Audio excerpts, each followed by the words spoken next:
제150강입니다. 주임차법 이어집니다.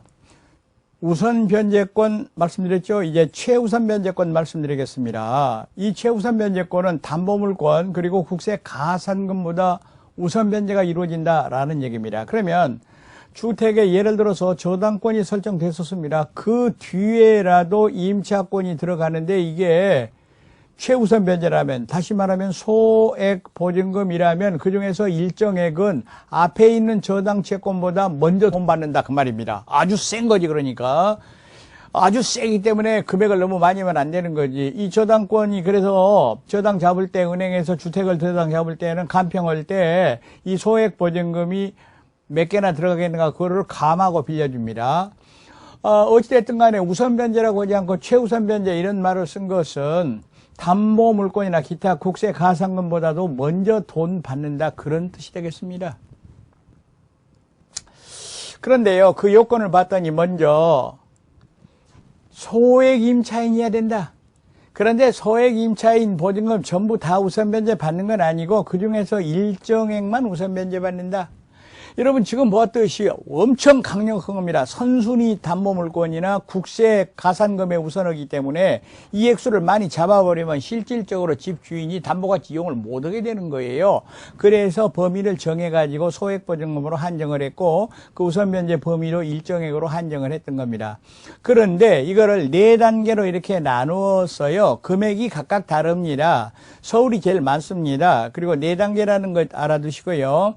그리고 서울을 기준으로 얘기할 때 9,500만 원 이하여야 됩니다. 그러니까 1억 원짜리 보증금, 전세 보증금 여기에 대해서는 우선 변제 말고 최우선 변제는 인정될 수가 없습니다. 그리고 아무리 많아 보아야 3,200만 원까지만 우선 변제가 된다라는 거 유념하시기 바라겠습니다.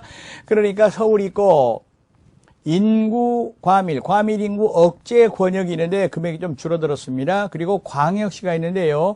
인천하고 거기에 관련된 군지역은 빼는 겁니다. 그리고 안산, 용인, 김포 이런 데는 광역시는 아니지만 금액이 꽤 많습니다. 그리고 기타 지역 이렇게 되어 있는 겁니다.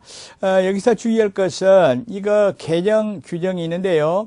이거는 이영 시행 당시 존속 중인 임대차 계약에 대해서도 적용한다 이 말이 무슨 말이냐면 옛날에는 예를 들어서 8천만 원이었는데 이제 9,500으로 이렇게 올라갔을 때는 처음에 시작할 때는 이 조건에 안 맞았더라도 금액을 여기서 상향 조정하니까 해당됐다 하더라도 최우선 변제권을 인정하겠다 이런 취지가 되겠습니다.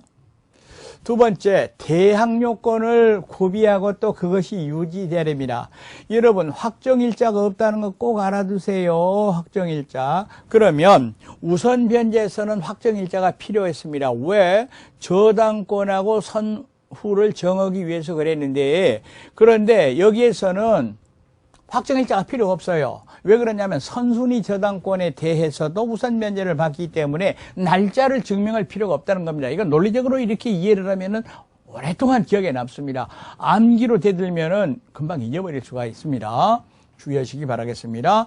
이와 같은 대항 요건이 경매 신청 전이면 됩니다. 확정일자는 필요 없다는 얘기죠. 그리고 또 하나 요건. 반드시 이와 같은 최우선 변제를 받기 위해서는 경매 법원에다가 배당 요구를 해야 됩니다. 그리고 이 배당 요구는 임대차 기간이 아직 남아있더라도 임대차 종료 전이더라도 배당 요구하고 끝내버릴 수가 있습니다. 그리고 더 나아가서 여기서 배당 요구 또는 우선 변제 신고를 반드시 법원에 해야 됩니다. 여러분 경매가 시행됐을 때는요. 경매 법원에 신고 않더라도 제외되지 않는 채권이 있습니다. 예를 들어서 저당 채권 같은 경우는 제외되지 않습니다. 신고 안 했더라도. 그런데 이거는 신고 안 하면은 제외돼 버립니다. 그럼 어떻게 될까요? 소액보증금 최우선 변제 요건이 됐는데도 불구하고 임차인이 배당 요구를 안 했습니다. 신고를 안 했습니다. 그래가지고 경매가 다 끝나고 배당이 다 끝나버렸습니다. 이랬을 때는 경매 법원에 대해서 최우선 변제권 행사 안 됩니다. 법원에 대해서 요구가 안 돼요. 더더구나 경락인에 대해서 최우선 변제해달라. 그건 말도 안 되는 얘기입니다. 반드시 신고가 있어야 된다는 거 유념하시기 바라겠습니다.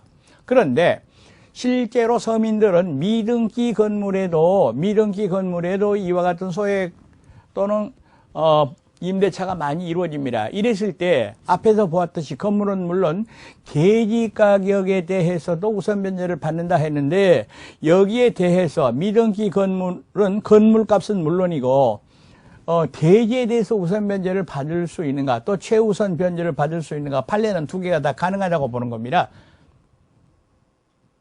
등기 건물은 물론이고 미등기 건물도 마찬가지라 하는 거 유념하시기 바라겠습니다. 다음으로 소액보증금의 범위와 한도를 보시면은